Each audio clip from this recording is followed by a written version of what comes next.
बाहर जाके कंट्री के और लोगों को बताएंगे जो डेलीगेट हैं किस तरह से ये पाकिस्तान ने हमला किया है आतंक। देखिए ये इस इशू पर जो पूरा देश एक है और सारे पॉलिटिकल पार्टी भी पक्ष विपक्ष सब एक है और जब देश की सुरक्षा की बात आती है तो हमेशा देश में देखा गया है इंडिया पूरा यूनाइटेड रहता है और जिस हिसाब से हमारे आर्मी ने जिस कार्रवाई की और वहां कोई नॉन एक्टर्स नहीं है, स्टेट एक्टर ही है।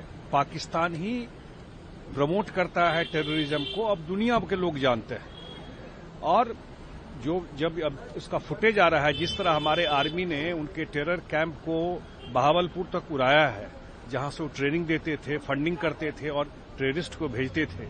सैकड़ों जो टेररिस्ट थे उनको वहां मारा है और जो ये एक प्राइड का मोमेंट भी देश के लिए है।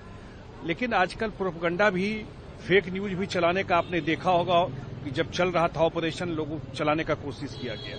तो भारत सरकार और हमारे प्रधानमंत्री ऑल पार्टी के हर एक जो मेंबर हैं उनको भेजा जा रहा है दुनिया भर में, खास करके बताने के लिए कि ये दुनिया में जहां भी टेररिज्म और टेररिस्ट एक्टिविटी हुआ है उसका जड़ पाकिस्तान में है। कोई न कोई कनेक्शन पाकिस्तान में मिल जाएगा, कहीं भी दुनिया में हुआ हो।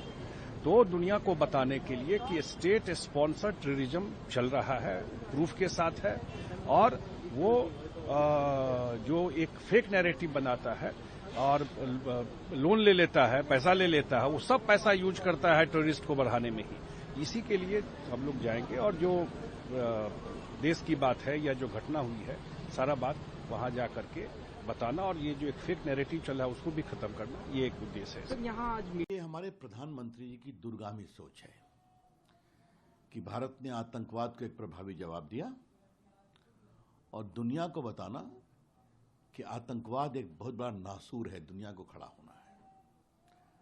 और भारत की स्ट्रैटेजी, भारत की सोच, तो मैं बहुत अनुग्रहित हूं माननीय प्रधानमंत्री जी का। जो सांसदों का डेलीगेशन जा रहा है उसमें एक डेलीगेशन को लीड करने के लिए उन्होंने मुझे चुना है। जहां तक सुबह मुझे जानकारी मिली है कि मेरी अगुवाई में जो डेलीगेशन जाएगा वो सऊदी अरेबिया, बहराइन, कुवैत और अल्जीरिया जाएगा। तो जाकर के मैं ब्रीफिंग हम लोग लेंगे और फिर भारत का प्रभावी पक्ष और अपने प्रधानमंत्री जी की सोच और भारत की एकता इस पूरे मामले में। और एक हमारे प्रधानमंत्री की बहुत विशेष सोच है जो बताना जरूरी है कि जो 7 डेलीगेशन चुने गए हैं उसमें कई डेलीगेशन के नेता विपक्ष के लोग हैं। ये बहुत बड़ी सोच है। हाँ, तो एक बहुत ही संवेदनशील इलाके में मुझे भेजा जा रहा है। मैं जाऊंगा, देश हित में जो भी काम करना हो करूंगा। शहबाज शरीफ ने पाकिस्तान के समर्थन को उजागर करने के लिए वैश्विक अभियान की शुरू करने के लिए पाकिस्तान के आतंकी समर्थकों का उजागर करने के लिए 40 सांसदों को नियमित किया गया। एक 40 सांसदों की टीम बनी है रविशंकर प्रसाद जी के नेतृत्व में और उसमें ये 40 सांसद अलग अलग देश में जा करके और जिस तरह से पाकिस्तान की आतंकवादी गतिविधि है, पाकिस्तान के अंदर जिस तरह से आतंकियों का अड्डा बना हुआ है, ये वैश्विक स्तर पर इसको जो है उजागर किया जाएगा और इसके लिए संसदीय दल की ये कमेटी बनाई गई है। कांग्रेस ने इसकी सराहना भी की है।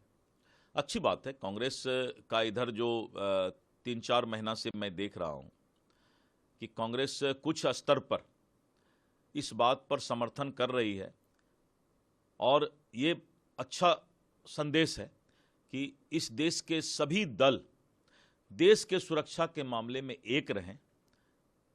तो इससे इसको पाकिस्तान की हरकतें जो हैं उनको बताने के लिए जो हमले उन्होंने किए हैं कैसे देखते हैं? देखिए, ये तो ठीक है कि सरकार कैंपेन चलाने के लिए पार्लियामेंट के मेंबर को भेज रही है, लेकिन पहले जिन्होंने हमारे भारतीय सेना का अपमान किया, ऐसे कृत्य करने वालों पर क्या कार्रवाई हुई, ये बीजेपी और केंद्र सरकार बताए कि मध्य प्रदेश के मंत्री और डिप्टी सीएम ने किस तरह का अपमान किया हमारे भारतीय सेना का, ये देश बर्दाश्त नहीं करेगा।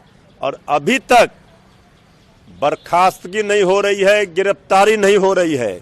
यही अगर कोई विपक्ष का नेता अगर ये बात कहा होता तो हाय तौबा मचाते ये भाजपाई।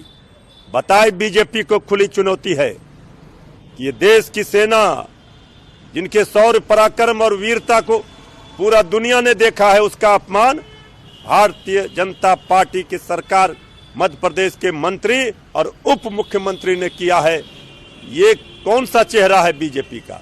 ये राष्ट्रभक्ति और देशभक्ति को रौंद दिया इनके मंत्री ने, और अभी तक कोई कार्रवाई नहीं। ये क्या हो रहा है? आदरणीय प्रधानमंत्री जी से सवाल है।